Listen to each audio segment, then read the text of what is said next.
because I didn't know this was even legal, right? But there's this company, I think it's based out of Austin, called TTEC, and they offer an employee matching program for their 401k, very common in corporate America. And in the middle of the year, they decided that they're going to completely suspend that.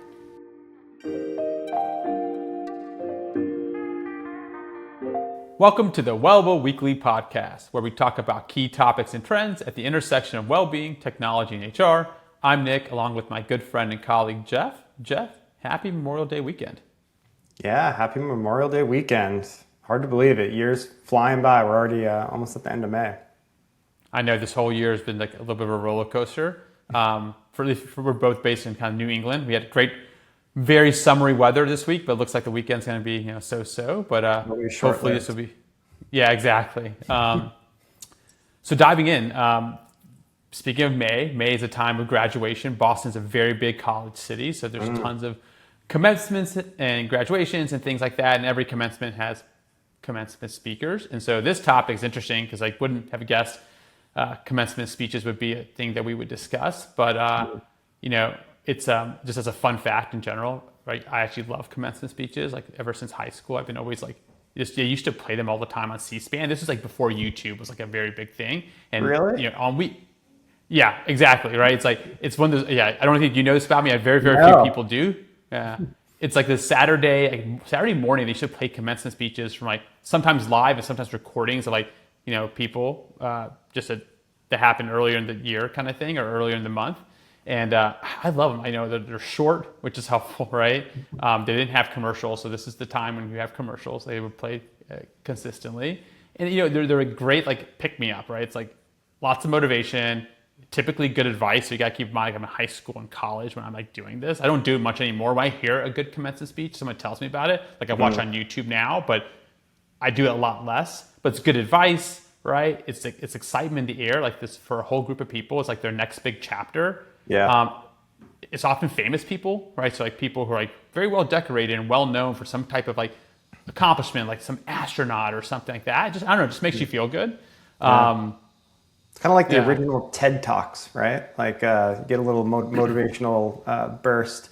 I was trying to think of which commencement speeches I've watched, probably on YouTube. I don't think I ever watched them live, but the Steve Jobs commencement speech is just the one that comes to mind. I feel like that's like the kind of gold standard. Iconic. Yeah, it's iconic. What is your favorite commencement speech? Ooh, that's a good one. I love the Steve Jobs one, but like that is like the classic answer, I think, right? Sure. I actually remember it was like 2005 because I graduated the next year and I'm thinking like, oh, I would love for someone like this to be our commencement speaker at my college, right? We did not get a Steve Jobs, but I don't know. There's a one with James Carville. I think he was like LSU or something. I forget the college, but it was really good. I mean, he's like for those who don't know, James Carville is like a political commentator, but he told a story about Abraham Lincoln, about effectively, he just went through a history of his life about how he failed over and over and over, and kind of how it just tied it all together really nicely in a way that like all those failures kind of built up to like him culminating, to be president of the United States and one of the most, arguably the most significant president in our history. So yeah, wow, that's a good one. I'll have to look up the James Carville speech. Probably a warmer reception than some of the speakers have gotten over these past few weeks, huh? Exactly, right? So for those of you following the commencement news, right, I would say this is national news, but there are commencement speakers across the country who have talked about, it's a timely topic, AI, and what that means for this future generation of young graduates. And, probably the most famous one of this kind of cohort is Google's former CEO, Eric Schmidt, spoke at University of Arizona. And all these speakers are largely talking positively about the future of AI, and they're getting booed, right? You saw this at University of Central Florida. You've seen it kind of across the board. Honestly, it was happening so much, I bet a lot of speakers changed their speeches after, and which is why you don't see it happening as much now, because like, oh, this is not very, very a good topic to talk with a Gen Z generation that's just getting impacted. Yeah, that's the news that it's so. I mean, you gotta really hate AI enough to like boo at a commencement speech. Totally. I mean, the commencement speeches that I've seen, been a part of, right? I mean, it's almost always a pretty uplifting vibe. It's an incredible day for graduates, and usually the tone is definitely one of like optimism and hope. But clearly, when you have speakers talking about something like AI, that is, and on one hand, probably helped many of those graduates, maybe write a paper or do some research, right? They probably benefited from it during their schoolwork. But, right now they're entering a labor market that is challenging, to say the least.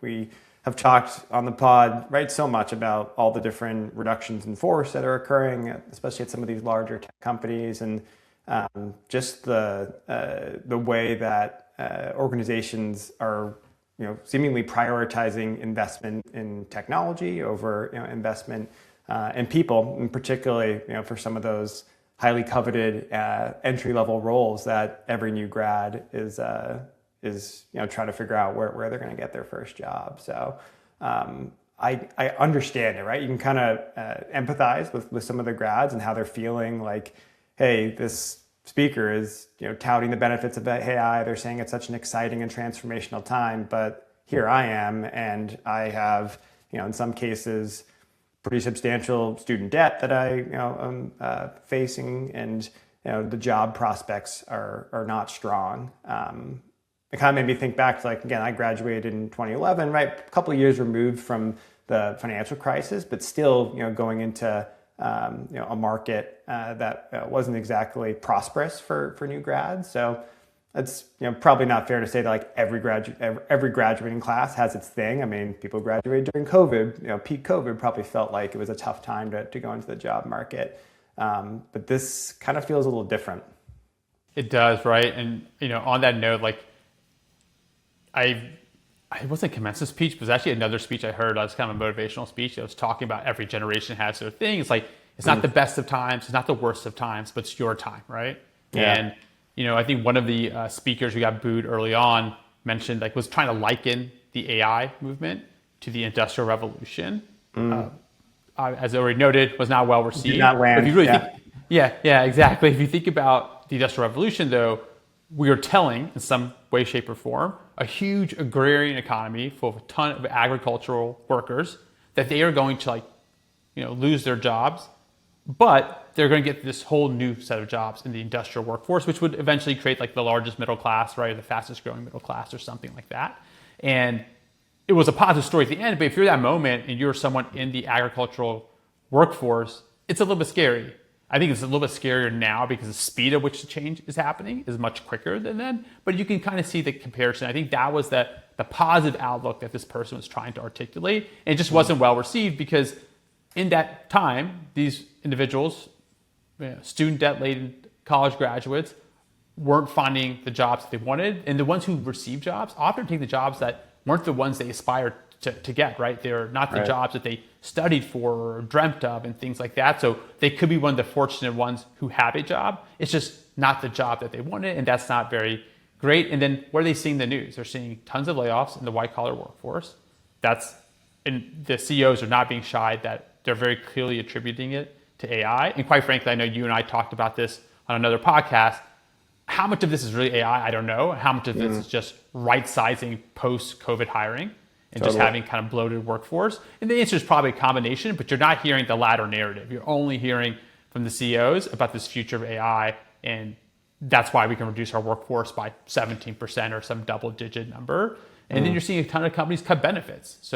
And benefits are really important, parental leave, et cetera, just in the news, which honestly, when I read this, I was shocked because I didn't know this was even legal, right? But there's this company, I think it's based out of Austin, called TTEC, and they offer an employee matching program for their 401k, very common in corporate America. And in the middle of the year, they decided that they're going to completely suspend that. So everyone in the middle of the plan year are just no longer going to get their matches for 401k. And it was pretty sizable, right? It's a decent amount that goes into retirement. And I think the rationale or the public one was that they were going to use those savings and those funds to instead invest in, quote, tools, training, and capabilities that will define our future. And if you're an employee, you're like, well, that's real compensation that I just lost to go invest in something that arguably could take my job. And that's a tough brand to manage, right? AI has a tough brand. Yeah, and I think, the way that the news is, there's no good way to deliver news like that. But I do think that sometimes the messaging is just coming off, a little tone deaf, right? Like that CEO of TTEC is saying, I think the message is actually positive. We have more flexibility to invest in the growth of the business, make sure we're on the right path, right?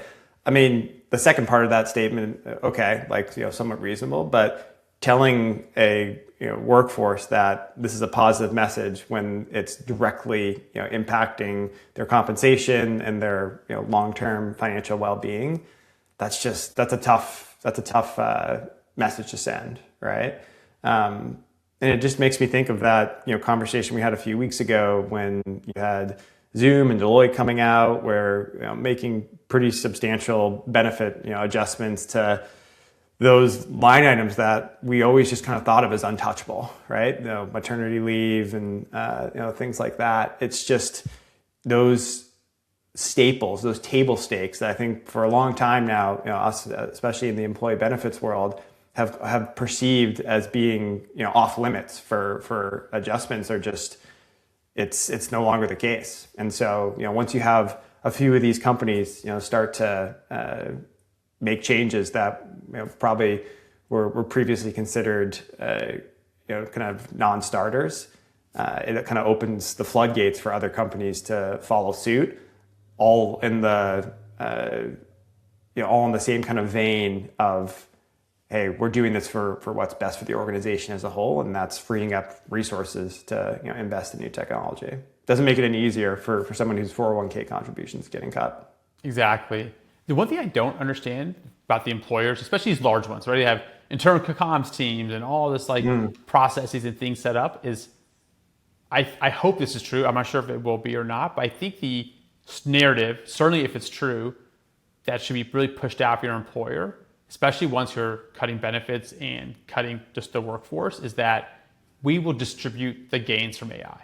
I don't think I've heard a single CEO say that, saying AI requires a ton of investment today. That investment requires us to rationalize our cash flow. To do that, we have to do some layoffs. We have to cut some benefits. Maybe it's just stop hiring, one of the three, or, combination of the three. But this investment, we have strong conviction, will help drive the success of our business going forward. And if so, our plans are to distribute those gains, right? And you can even create that as some bonus contingency factor, saying if AI is super efficient, we're going to be able to grow our top line. And to the extent that we grow our top line, we will have a bonus plan for individuals who are still remaining at the company to receive that benefit, or a profit plan. We're able to do the same amount of work with half the workforce. We're going to take those extra gains and help distribute those to the employees. It doesn't fix the folks who got laid off, right? It doesn't impact in the short term, but you do see a promise for someone who says, you know what, I'm going to lose this 3% match in my retirement. That's for my long-term kind of financial security. But I believe in this management team. I believe in this company. And I believe that AI is going to help drive some success for us. And to the extent that it does, I'm going to get some financial benefit in the future, which is similar to getting a 401k contribution, because they all work to the same goal, is providing some financial security in the future. I don't know if that's going to solve it, but I feel like that's at least a step forward in the brand management of AI. Yeah. The closest to that, right? ClickUp, a tool we know super well. Their CEO, Zeb Evans, just announced a couple days ago, cut 22% of the workforce and introduced $1 million salary bands for remaining staff. So restructuring around this 100x model where AI agents outnumber employees 3-1. So, it's not a direct reinvestment of AI gains into the workforce, but for those who remain, it kind of is, right? In the sense that because of this rationalization, because of this restructuring, we're able to adjust pay bands in the way that we just couldn't justify previously, given the margin profile of our business with that staff. Yeah, agreed. So this is not an AI story, because by the surface, you just read the article, would it be? But the second article that we're going to talk about today is the Bolt CEO, Ryan Breslow, who's kind of famous, has a very big social media following. and his company Bolt has had like a little bit of a tumultuous history. Obviously, it's like a very successful company that boomed for a while, had some challenges. He's kind of trying to resurge it back. So I feel like he's a polarizing guy. I think so, but I think if you post as much as he does online, it's hard not to be. Like, you can't be popular without saying something controversial to a certain degree, because like controversy is like what, the algorithms love. So I don't know. Yeah, we wouldn't be talking about Ryan Breslow had he not been controversial, I guess is my point. That's neither here nor there, but effectively he's on a video or like an interview and he's talking about something that actually happened 11 months ago. So when you read the article or you listen to this post, you're thinking, or this video, you're thinking, oh, this is happening, and you're probably thinking like a little bit of an AI story, but it's not, because again, like it happened 11 months ago. But in a single day or single instance, he fired the entire HR team, like literally the entire HR team. In our world, that seems a little bit scary to do, right? And so his rationale, and I think it's a little bit of like the headline catches you one way, but if you dive into the details, it's not that it's like a nothing burger story. It's just less significant, because what he did is he created a people ops team to effectively fill in a lot of the gaps of HR, right? So his view, I mean, the word he used was HR are middlemen, and we need to remove middlemen. And quite frankly, he's not novel in that conversation. I think a lot of the AI stories around layoffs outside of HR are all about cutting middle management, right? That middle managers can become individual contributors, or we just don't need that middle management layer. Most famously, we talked about Jack Dorsey and Block, where 6,000 person company, and his vision, which I can't imagine ever happens, but let's call it aspirational, is that there'll be, everyone will directly report into him. So he had 6,000 direct reports and 0 middle management. But Ryan Breslow's view was like HR largely serves in 2 functions: certain critical operations, and then a lot of middlemen work, right? And so, think about the operations stuff. Like, you just can't fire payroll or HR and not have someone do payroll, manage headcount, oversee workplace culture, right? Assess workplace like morale, conduct surveys, all these operation things that need to happen. They don't go away. Just because you fire your HR team, the HR needs don't go away. So you need a solution. And generally, as a framework, the way I think about stuff is like, you gotta be solution oriented. And so what are the solutions, or what are the problems that we're trying to find solutions for? And you just can't ignore those. Some of them are just absolutely critical. And his view was like, he laid off the HR team, put a people ops team to address probably the most critical and most common like things that happen. And then the removing of the middlemen is really having the managers serve as, vehicles to address some of these other HR requirements that you need to have. So in short, he's not saying the HR function is not needed. He's just saying the HR role is not needed, and he replaced it with a pseudo HR role, people ops team, and then had the management or managers fill in the gap. Yeah, and again, the way he delivered this news, right, I think is in kind of his classic style. That's going to get more attention and headlines. It's certainly not, an aspirational place to be. Just taking a pretty sizable cut to a core function. It's the reality of where the company is right now, right? I mean, they have kind of seesawed to great heights, and then have had a really kind of come back to earth moment. And so, they're going into this mode of being as lean as possible and, kind of rebuilding effectively. So I think it's more about just, making sure they have core operational roles in place. And there are inevitably probably going to be challenges with this decision, right? As soon as you have your first people-oriented dispute, and I think his point is like, well, we're all remote. Like, there shouldn't be that many issues if people aren't coming into the office. But I mean, I think that's probably oversimplifying how business and life works in general. So there's inevitably going to be blowback from this situation, and it's just not. I don't think it's as simple as saying, okay, we just need people to focus on people ops. To your point, like, those are the key critical areas that you have to kind of have handled, but you're still dealing with people. There's absolutely kind of a soft skill set that a well-rounded HR team can bring to the table, and I think they're going to miss that at some point.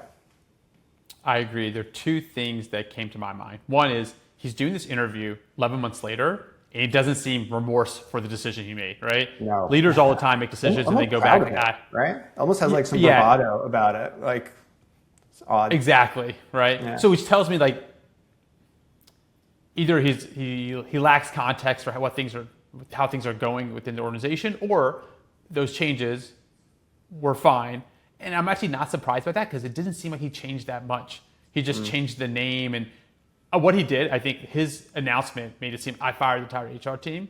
But another thing that has the exact same outcome is I moved some of the HR functions to the managers. Exact same outcome. That's literally what it was. Yeah, not as catchy, right? And so maybe that's why he's good with marketing. He's getting asked to go on these big podcasts and do these videos. So that's one thing that stuck out to me. And the second thing is that it's not that different than what we're seeing in the white collar restructuring of the workforce. That's largely being attributed to AI today, but it's probably a combination of multiple things like we discussed, which is middle management is seen to being hollowed out, right? And one thing we're going to discover is if that's going to have some long-term impacts on the health of these businesses. There are a lot of times these big business initiatives happen that eventually get reversed because over time you realize that they're not as good or effective as you want it to be.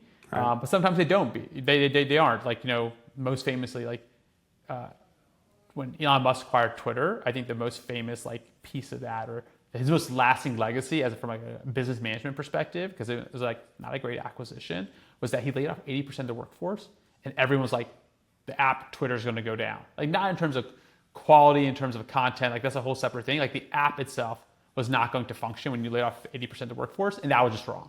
The business still works, and if there's anything you dislike about Twitter, whether it's the toxicity or whatever it may be, that has nothing to do with him cutting 80% of the workforce, right? It's just a decision that he's made around free speech and things like that has resulted in a view of Twitter, or now X. But he showed that these tech companies are really bloated, and it seems like a broader trend. This specific article is just around one specific segment of the functional workforce.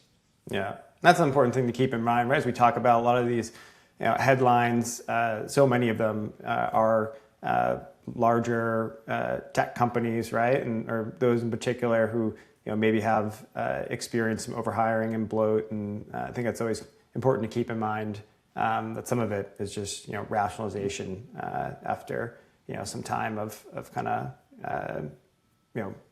extra growth, but.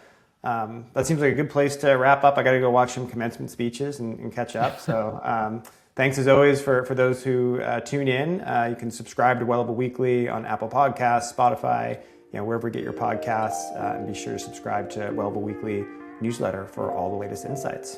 Thank you.